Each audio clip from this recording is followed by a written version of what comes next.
जय जोहार, जय छत्तीसगढ़ संगवारी हो। मैं सूरज निषाद आप मन के स्वागत करत हूँ मोर यूट्यूब चैनल छत्तीसगढ़िया बेटा ब्लॉग में। संगवारी हो, आज मैं जात हूँ न्योनारा गांव। वहाँ दुर्गा माता रानी के मूर्ति स्थापना करे जाते, तो ओकर उपलक्ष्य में बहुत ही सुघर कलश यात्रा निकली संगवारी हो। तो आज मैं वहीं जाता हूँ, साथ ही साथ तुम मतलब पूरा वीडियो के आनंद हो संगवारी हो। तो मोर वीडियो में लास्ट तक बने रहूँ संगवारी हो। मैं पहुँच गया हूँ पठारी डी देख सकत हो।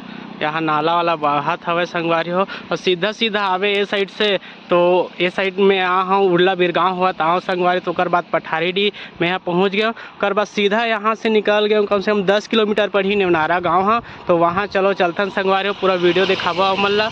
आओ चलो चलत।